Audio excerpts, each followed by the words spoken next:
हाँ तो नमस्कार, आप सभी ने इसका पार्ट नंबर 1 यानी कि आप लोगों ने जो हमने मंगलम पार्ट दिया था, जिसमें मैंने आपको पूरा कॉन्सेप्ट समझाया था कि इसमें क्या चीज़ होता है और मैंने एक एक शब्द का अर्थ बताया था, तो कृपया आप लोग उसको देख लिए होंगे। ये इसका ऑब्जेक्टिव है और लास्ट में इसका सब्जेक्टिव है, तो आप इस वीडियो को पूरा अंतिम तक देखिए।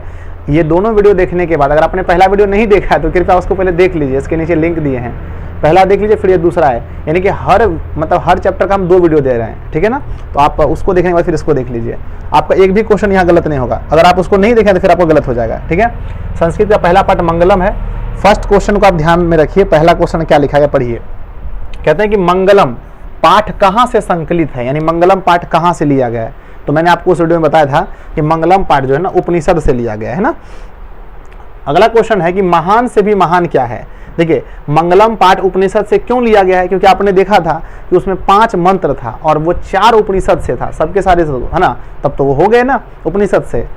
अगला क्वेश्चन है कि महान से भी महान क्या है। तो मैंने उस वीडियो में आपको बताया था कि महान से महान आत्मा होता है, ठीक है। आपका एक भी क्वेश्चन गलती नहीं होगा। अगला क्वेश्चन है कि सूक्ष्म से सूक्ष्म कौन है। तो प्यारे बच्चों सूक्ष्म से भी सूक्ष्म हमारा क्या है, आत्मा है। नेक्स्ट हमारा क्लास है ना, नेक्स्ट क्वेश्चन है हमारा कि मंगलम पाठ के रचनाकार कौन है। देखिए मंगलम पाठ के रचनाकार कौन है, तो हमने क्या बोला, मंगलम पाठ के जितने भी हैं वो सारे के सारे कहाँ से लिए, उपनिषद से। और उपनिषद के रचनाकार कौन है, वेद व्यास जी। तो ऑप्शन नंबर डी हो जाएगा। अगला प्रश्न आपके सामने है कि उपनिषद के रचनाकार कौन है। वही बात है ना, मंगलम पाठ उपनिषद से लिया गया है और अगर मंगलम पाठ के रचनाकार वेद व्यास हैं तो इनफैक्ट है कि है ना कि उपनिषद के भी रचनाकार कौन हो जाएंगे, वेद व्यास हो जाएंगे। अगला क्वेश्चन आपके सामने है कि उपनिषद किसका अंतिम भाग है। देखिए उपनिषद किसका अंतिम भाग है, ये लिखा गया है ना। तो उपनिषद जो है ना वैदिक साहित्य का, उपनिषद जो है वैदिक साहित्य का अंतिम भाग है, ठीक है ना, वैदिक साहित्य का अंतिम भाग है, ठीक है। चलिए आगे बढ़ते हैं। अगला क्वेश्चन आपके सामने आता है, नेक्स्ट क्वेश्चन हमारा कि मंगलम पाठ में किस प्रकार के मंत्र हैं। तो हमने पहले ही बताया था, एक होता है पद, एक होता है गद। तो मंगलम पाठ के जितने भी मंत्र हैं वो सारे के सारे क्या हैं, पद्यात्मक है, यानी ऑप्शन नंबर ए सही हो जाएगा। अगला क्वेश्चन हमारे सामने आता है जी कि उपनिषद किसका सिद्धांत प्रकट करता है। बात कीजिए उपनिषद किसका सिद्धांत प्रकट करता है। तो उपनिषद जो है ना दर्शन किसका, कहाँ गया, दर्शन का, दर्शन शास्त्र का करता है, option number B. Next question देखेंगे कि किसे वश में नहीं किया जा सकता है। प्यारे बच्चों आप आत्मा को वश में नहीं कर सकते हैं। कई बार वैज्ञानिकों ने चाहा कि हम आत्मा को वश कर लें पर ऐसा नहीं हुआ। नेक्स्ट क्वेश्चन हमारे सामने है कि विद्वान शोक रहित होकर किसको देखता है। देखते हैं होना चाहिए, इज्जत होनी चाहिए। विद्वान शोक रहित होकर आत्मा को देखते हैं, किसको, आत्मा को। अगला क्वेश्चन है कि सत्य से किसका रास्ता प्रशस्त होता है। अगर आप सत्य के रास्ते पे चलते हैं तो किसका रास्ता प्रशस्त होता है, तो देवलोक जाने का रास्ता सत्य ही तो है। अगला क्वेश्चन है यह संपूर्ण संसार किसके द्वारा अनुशासित है। तो पूरा का पूरा संसार परमात्मा के द्वारा अनुशासित है। आप लोगों ने भी अच्छे से किया होगा। अगला क्वेश्चन है कि वेदा हेमंतः, कहते हैं कि वेदा हेमंतः पुरुष महानतम। कहते हैं कि वेदा है ना, वेदों को है ना, वेद को यहाँ पुरुष कहा गया है, पुरुष, कि वेद जो है ना पुरुष के रूप में एक महान है, ठीक है ना, बीच बीच में दिया गया है। यह मंत्र किस उपनिषद से लिया गया, याद कीजिए यह 5वां मंत्र है, सबसे लास्ट का ये मंत्र है और लास्ट वाला मंत्र बच्चों श्वेताश्वर उपनिषद से लिया गया था। आपको मैंने अच्छे से बताया था, लास्ट वाला मंत्र है ये और ये श्वेताश्वर उपनिषद से लिया गया है। अगला प्रश्न है हमारा कि अरुणियान महतो महियान। कहते हैं कि अणु है ना, छोड़ना, सूक्ष्म से सूक्ष्म और महान से महान, सूक्ष्म से सूक्ष्म और महान से महान, यह मंत्र किस उपनिषद से लिया गया है।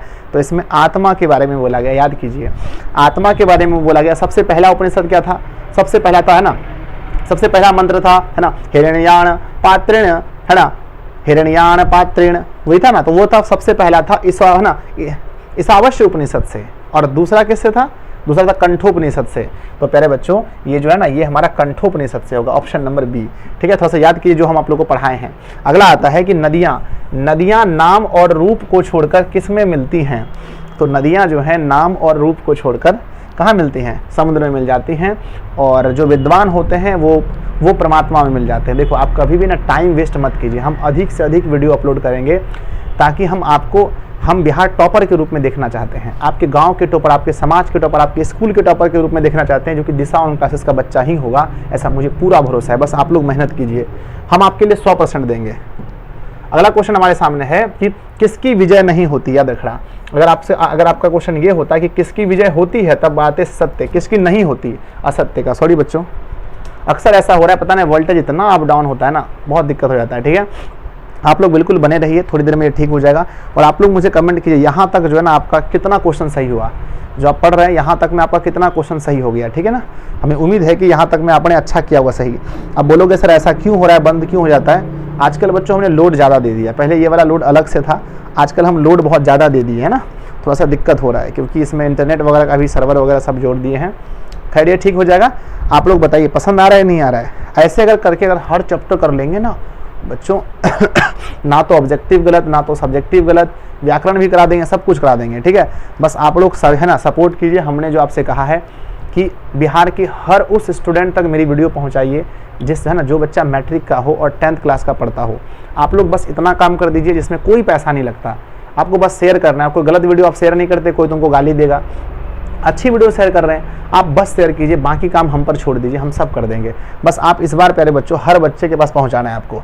ठीक है ना, चलिए नेक्स्ट क्वेश्चन की ओर बढ़ते हैं। तो यहाँ पर असत्य हो जाएगा।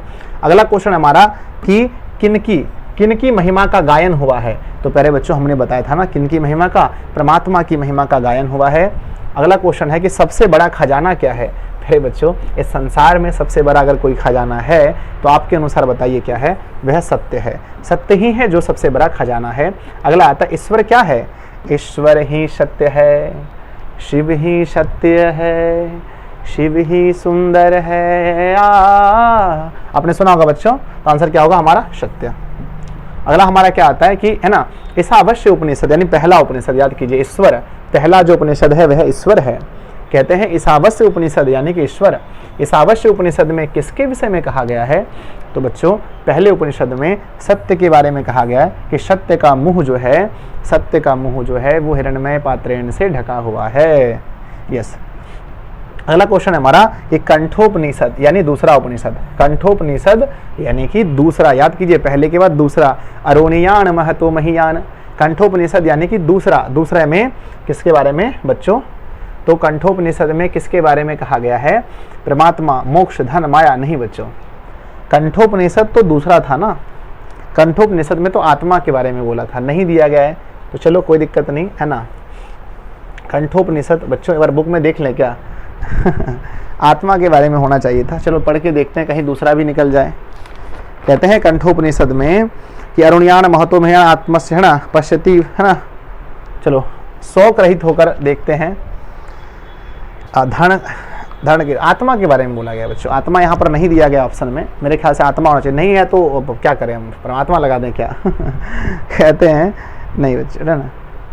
हो सकता है कि माया मोह हो सकता है, माया या मोह। आत्मा होना चाहिए था, आत्मा। ठीक है ना, चलो आगे बढ़ते हैं। अगला क्वेश्चन आत्मा होना चाहिए था। अगला क्वेश्चन है बच्चों की श्वेतास्वर उपनिषद। श्वेतास्वर उपनिषद यानी सबसे लास्ट वाला उपनिषद है, इसी का नाम है श्वेतास्वर उपनिषद। श्वेतास्वर उपनिषद में किसके बारे में कहा गया है? तो बच्चों नदी के बारे में तो नहीं कहा गया है, आत्मा परमात्मा। कहते हैं श्वेतास्वर उपनिषद यानी सबसे लास्ट वाले उपनिषद में कहा गया है कि वेदा हेमंत है ना, वेदा हेमंत या पर वेद के बारे में बताया गया है। या वेद तो है नहीं है ना, पंथा विद्यते है, विद्वान के बारे में हो सकता है। ठीक है, ऑप्शन नंबर सी विद्वान के बारे में है ना। एक सेकंड रुक जाइए बच्चों, इसको देखने दीजिए, एक सेकंड देखने दीजिए, कहीं गलती हो जाए तो फिर दिक्कत हो जाएगा। ठीक है ना, किसी बुक में इसके बारे में तो दिया हुआ होगा ना। एक सेकंड रुक जाइए आप लोग, फटाफट से आंसर करते चलिए। ठीक है, कहीं ना कहीं तो दिया होगा। यस सर, क्या नाम है चैप्टर का जी? चैप्टर का नाम क्या है? मंगलम पाठ में क्वेश्चन नंबर क्या है? 22। श्वेतास्वर उपनिषद में किसके बारे में कहा गया है बच्चों? परमात्मा के बारे में कहा गया है। किसके बारे में बताओ? परमात्मा के बारे में कहा गया है। ठीक है, ऑप्शन नंबर ए, गलत नहीं पढ़ाएंगे। अगला क्वेश्चन है बच्चों कि किसके प्रभाव, क्या लिखा है? किसके प्रभाव से विद्वान शोक रहित होते हैं? किसके प्रभाव से? तो बच्चों विद्वान जो होते हैं वो किसके प्रभाव से? विद्वान इंद्रियों के प्रभाव से। इंद्रिय जो काम, क्रोध, लोभ, मोह, अहंकार है, इससे। अगला क्वेश्चन हमारे पास आता है कि सत्य मार्ग, क्वेश्चन क्या लिखा है? सत्य मार्ग से विद्वान कहाँ जाते हैं? तो बच्चों सत्य मार्ग से विद्वान देवलोक चले जाते हैं। अगला क्वेश्चन हमारे सामने आता है कि कौन अपने नाम और रूप को छोड़कर समुद्र में मिल जाते हैं। मैंने बोला था क्वेश्चंस बहुत बार पूछा गया है, कौन अपने नाम और रूप को छोड़कर समुद्र में मिल जाते हैं। तो बच्चों नदियाँ ऐसा करती हैं। अगला क्वेश्चन है कि साधक किसको पार करते हैं। जो भी साधक होते हैं, साधक किसे कहते हैं, जो भगवान की ध्यान करता हो, जो ध्यान में मग्न हो। कहते हैं कि कौन साधक किसको पार कर जाते हैं, तो साधक मृत्यु को पार कर जाते हैं, याद रखिएगा। अगला प्रश्न आता है सत्य धर्म के लिए। कहते हैं कि सत्य धर्म के लिए किसको हटा दीजिए। पहले ही लाइन में लिखा गया था, है ना, पहला ही जो मंत्र था उसी में बोला था, है ना, सत्यार्थ धर्माय, है ना। चलो, सत्य धर्म के लिए किसको हटा दीजिए। तो बच्चों सत्य धर्म के लिए जो आवरण है, जो हिरण्मय पात्र है, सॉरी बच्चों, हिरण्मय पात्र को, किसको, हिरण्मय पात्र को हटा दीजिए। सत्य धर्म के लिए हिरण्मय पात्र को हटा दीजिए। ऑप्शन नंबर डी सही होगा, हिरण्मय पात्र को हटा दीजिए। अगला क्वेश्चन क्या लिखा गया है कि सत्य का मुंह किस पात्र से ढका है। तो प्यारे बच्चों सत्य का मुंह जो है वह किस पात्र से ढका है। तो आपको पता है कि हिरण्मय पात्र से, हिरण्मय को हम स्वर्ण भी कहते हैं यानी सोना कहते हैं। अगला क्वेश्चन है नदियाँ क्या छोड़कर समुद्र में मिल जाती हैं। तो नदियाँ नाम छोड़कर। अगला क्वेश्चन है कि प्राणियों के हृदय रूपी गुफा में कौन बंद है। तो प्राणियों के हृदय रूपी गुफा में आत्मा होता है। ऑप्शन नंबर सी आत्मा। अगला क्वेश्चन है कि नदियाँ कहाँ जाकर मिलती हैं। तो प्यारे बच्चों नदियाँ जो हैं वो समुद्र में जाकर के मिल जाती हैं। अगला क्वेश्चन है किसकी जय होती है। मैंने क्या बोला, दोनों क्वेश्चन आता है, किसकी जय होती है, किसकी जय नहीं होती है। किसकी जय होती है तो प्यारे बच्चों सत्य की हमेशा जय होती है। अगला क्वेश्चन है कि किसका मुंह सोने के पात्र से ढका है। किसका मुंह सोने के पात्र से ढका है या बंद है। तो प्यारे बच्चों सत्य का मुंह ढका हुआ है। एक भी क्वेश्चन आपके एग्जाम में नहीं छूटेगा, मैं इस बात का वादा करता हूं आपसे। बस आप अभी से लेकर एग्जाम तक हमारी हर वीडियो को देखते रहें। आपने लाइक नहीं किया है, मुझे ऐसा क्यों लग रहा है, ठीक है। लाइक की संख्या प्यारे बच्चों इस क्लास को मैं रखता हूँ कम से कम 2 के लाइक होना चाहिए। तो एक बार देखो, हमेशा प्रेम दोनों तरफ से होता है, उधर से भी इधर से भी। अगर उधर से प्रेम आएगा तो इधर से प्रेम बरसेगा, फिर बिहार में रिजल्ट देखा जाएगा बच्चों, क्या रिजल्ट आया बच्चों का। अगर उधर से 100% प्यार है, इधर से भी 100% प्यार मिलेगा। बस साथ मत छोड़ना, नहीं छोड़ूंगा तुम्हारा भी साथ। ब्राह्मण का मुख किससे ढका होता है बच्चों। ब्राह्मण का भी जो मुख होता है ना वो भी सोने से होता है, ठीक है ना, सोने से याद रखना। ये क्वेश्चन खैर उसमें चर्चा नहीं था इसके बारे में, लेकिन ये क्वेश्चन आता है तो हमने ऐड कर दिया था, ठीक है, याद रखना इस बात को। अगला क्वेश्चन, एक सेकंड रुक जाओ, ज़्यादा फास्ट करते हैं ना तो काम नहीं करता है बोर्ड कभी कभी, ठीक है। चलो जी, अरे भैया काम कर जाओ रे भैया, आ जाओ। अगला क्वेश्चन हमारे सामने है कि विद्वान अपना नाम छोड़कर किस में मिल जाते हैं। प्यारे बच्चों हमने बोला था आपको कि जितने भी विद्वान होते हैं वो अपना नाम छोड़कर परमात्मा में मिल जाते हैं। ऑप्शन नंबर आपका सी होगा, परमात्मा में मिल जाते हैं। नेक्स्ट है हमारा कि ऋषि लोग देवलोक की प्राप्ति के लिए किस मार्ग को अपनाते हैं। जितने भी ऋषि लोग हैं वो देवलोक की प्राप्ति के लिए किस मार्ग को अपनाते हैं। तो भाई मेरे वह लोग जो है ना वह सत्य मार्ग को अपनाते हैं। अगला हमारा क्या आता है, लास्ट क्वेश्चन है हिरण्मयेन पात्रेण सत्यास धर्मादिष्टते पहला वाला, फर्स्ट वाला बच्चों बताना है आपको कि हिरण्मयेन पात्रेण, है ना, सत्यार्थ धर्मादिष्टते यह किस उपनिषद से लिया गया है। तो पहला मंत्र जो मैंने पढ़ा था आपको, पहला मंत्र ईश्वर को होना चाहिए, ईश्वर के लिए। तो बच्चों आंसर क्या होगा, ईशावास्य उपनिषद से। ऑप्शन नंबर सी सही होगा। आई होप आप लोगों ने बहुत अच्छा किया होगा। नीचे कमेंट बॉक्स में ज़रूर लिखना प्यारे बच्चों कि 37 में से आपका स्कोर क्या रहा, ठीक है ना, यानी 37 प्रश्नों में से आपने कितना सही किया। मुझे पूरा भरोसा है कि कम से कम 35 तो आप लोग किए होंगे, कम से कम 35 तो आप लोगों का सही हुआ होगा। नीचे सब लोग कमेंट जरूर कीजिएगा। चलिए अब देखते हैं इसका सब्जेक्टिव, नहीं तो फिर आप लोग कमेंट करो गुरुजी सब्जेक्टिव कहाँ बताया। अच्छा और है जी, सॉरी बच्चों, और क्वेश्चन था, 2 क्वेश्चन, सॉरी 2 क्वेश्चन और कर लो। क्वेश्चन है कि हमारा उपनिषद के क्या लिखा है, क्वेश्चन हमारा कि उपनिषद के अंतिम भाग में किसका सिद्धांत है।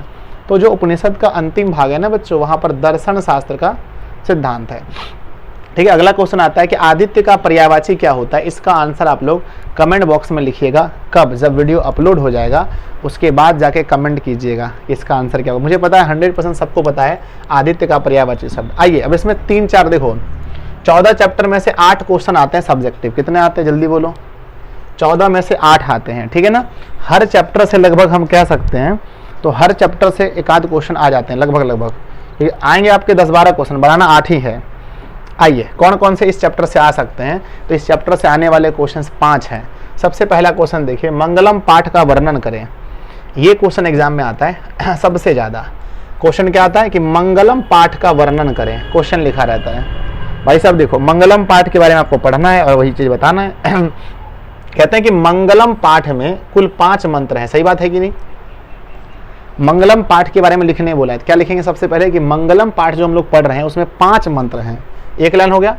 दूसरा, जो ईशावास्य, कंठोपनिषद, मुंडकोपनिषद एवं श्वेतासुरो उपनिषद से लिया गया है, सही बात है ना? Yes sir. अगला है, इस पाठ में सत्य, आत्मा और परमात्मा के बारे में चर्चा है कि नहीं? अगला, इस पाठ को पढ़ने से परमात्मा के प्रति श्रद्धा उत्पन्न होती है तथा आध्यात्मिक खोज की मन में उत्सुकता पैदा होती है। उत्सुकता मन है ना पैदा होती है। बताओ आप लोगों ने जो दोनों वीडियो देखा, क्या आपके मन में ऐसा नहीं आया कि सर सत्य क्या होता है, आत्मा क्या होता है, परमात्मा क्या होता है? ऐसा आपके मन में फीलिंग्स जगी होंगी, इसलिए कहते हैं ऐसी फीलिंग्स को कहते हैं उत्सुकता, आपके मन में उत्सुकता। तो प्यारे बच्चों क्वेश्चन आएगा मंगलम पाठ के बारे में लिखें या उसका वर्णन करें, तो यही लिखना है आपको। 100% इसको स्क्रीनशॉट ले लीजिए और जो लोग नोट्स हमारा खरीदें आपको मिल ही जाएगा। चलिए आगे बढ़ते हैं नेक्स्ट। अब नेक्स्ट क्वेश्चन समझते हैं। अगला क्वेश्चन क्या है? अगला क्वेश्चन है जी कि मंगलम पाठ के आधार पर सत्य की महिमा पर प्रकाश डालिए। यानी इस पाठ में सत्य की महिमा क्या है? क्या है सत्य? व्हाट इज ट्रूथ बच्चों? कहते हैं कि इस पाठ में महर्षि वेद व्यास जी सत्य का वर्णन करते हुए कहते हैं कि सत्य की हमेशा विजय होती है ना, और असत्य की कभी विजय नहीं होती। सत्य बोलने वाले का जीवन बिल्कुल साफ होता है और उन्हें मोक्ष की प्राप्ति होती है, क्योंकि देवलोक का रास्ता भी सत्य से खुलता है। क्योंकि देवलोक का रास्ता भी सत्य से खुलता है। यही आपको सत्य के बारे में लिखना है। आई होप आप लोग बहुत अच्छा लिख दोगे। चलिए आगे लिखा है कि आत्मा का स्वरूप क्या है, इस पाठ के आधार पर लिखें। आत्मा के बारे में भाई साहब, आत्मा क्या है? आत्मा सूक्ष्म से भी सूक्ष्म है, महान से भी महान है, जो जंतुओं के हृदय रूपी गुफा में रहता है, यही तो आत्मा है। कहते हैं कि उपनिषद में आत्मा के स्वरूप का बहुत ही अच्छा वर्णन है। आत्मा मनुष्य के हृदय रूपी गुफा में रहती है। आत्मा सूक्ष्म से भी सूक्ष्म और महान से भी महान है। आत्मा क्या है? सूक्ष्म से भी सूक्ष्म और महान से भी महान है। इसके रहस्य को समझने वाला परमात्मा को पाता है। जो इसके रहस्य को समझ लेता है वो परमात्मा को पाता है। बोलिए हो जाएगा? अगर आपके एग्जाम में आए बच्चों कि आत्मा के स्वरूप को लिखें तो क्या आप लिख देंगे? यस सर, लिखेंगे कि आत्मा सूक्ष्म से सूक्ष्म और महान से महान है, जो हर जंतु के हृदय रूपी गुफा में रहता है। आत्मा को जानने वाला ही परमात्मा को जान सकता है, और जितने भी जीव हैं सभी के अंदर आत्मा है। ये तो हमने पहले ही बोल दिया ना, तो आप इतना चीज़ को लिखना है। लिख दोगे? यस सर, लिख देंगे सर, लिख देंगे। इस चैप्टर से आपको कहीं अगर एक रत्ती भर का भी दिक्कत हो तो मुझे कहना सर दिक्कत हो रही है। चलो अगला आता है जी, लास्ट क्वेश्चन हमारा कि उपनिषद को, अरे रुक जा भाई, कहते हैं कि उपनिषद को आध्यात्मिक ग्रंथ क्यों कहा गया है? उपनिषद को आध्यात्मिक ग्रंथ क्यों कहा गया है? कहते हैं कि उपनिषद को एक आध्यात्मिक ग्रंथ कहा गया है। उपनिषद को एक आध्यात्मिक ग्रंथ कहा गया है क्योंकि इस ग्रंथ में ब्रह्म अर्थात आत्मा और परमात्मा का वर्णन है। यानी प्यारे बच्चों, जिसमें आत्मा परमात्मा का वर्णन हो, हम उसे आध्यात्मिक ना कहें तो क्या कहें? ठीक है, आई होप आपको बहुत पसंद आया होगा ये चैप्टर, और ना ऑब्जेक्टिव ना सब्जेक्टिव, कोई भी आपको इसमें गलती नहीं होगा। ठीक है ना? तो आप सभी लोग बच्चों लास्ट में 2-3 चीज़ करना, इस वीडियो को है ना बहुत ज़्यादा लाइक करना आप सब लोग। ठीक है, सबसे पहली बात, जितने भी लोग देख रहे हैं ये तो आपका फ्री है, आप शेयर भी करोगे, कोई पैसा नहीं लगता है। ठीक है ना। बस आप लोग घर में बैठ के अगर चाहते हैं कि रियल कंटेंट आपको मिले, जो एग्जाम में आने वाला 100% हम आपके लिए एफर्ट करें, तो बस आप 100% अपना प्यार बरसा दीजिए, बस इतना ही चाहिए, ठीक है ना। और जो भी लोग पहली बार जुड़े हैं सब लोग सब्सक्राइब कर लीजिएगा, क्योंकि ये चैनल प्यारे बच्चों आपके लिए एग्ज़ाम तक ये चैनल बच्चों हर किताब से, हर कॉपी से सबसे ज़्यादा इम्पॉर्टेंट ये चैनल है। आप इसको बचा के रखिए, अपने सेव करके, है ना, इसको शेयर वगैरह, है ना, करते रहिए दोस्तों में। और इसका नोट्स अगर आपको चाहिए तो बस एक छोटा सा गुरु दक्षिणा आपको फीस जमा करना है, एकदम छोटा सा। लेकिन ऑल सब्जेक्ट का नोट्स 7700879453 पर आपको मिल जाएगा। फीस है मात्र 251 रुपये ऑल सब्जेक्ट का, ठीक है ना। और आप एक रियल, है ना, आप अगर, है ना, अगर आप चाहते हैं वो रियल वाला मज़ा लेना कि हर चीज़ हमें मिले दिशा ऑनलाइन क्लासेस का, तो बस ये वाला फीस जमा करके आप हमारे व्हाट्सएप ग्रुप में जुड़ जाएं, आपको हर चीज़ मिलेगा, फिर आपको कहीं कुछ देना नहीं है, ठीक है। Love you. आप लोग कमेंट कीजिए अच्छा क्लास कैसा लगा। नेक्स्ट क्लास बहुत जल्दी मिलेगा आपको। आप सभी को जो पेड क्लास में जुड़े हैं सब चीज़ का नोटिफिकेशन मिलता है, कब क्लास क्या होता है। ज़्यादा क्लास हम इसलिए ले रहे हैं क्योंकि सिलेबस आपका बहुत बड़ा है। सिलेबस खत्म कीजिए, फिर रिवीजन भी करना है, क्वेश्चन बैंक भी करना है, मॉडल सेट लगाना है, सब कुछ करना है, लेकिन सिलेबस पहले ख़त्म करते हैं। जय हिंद।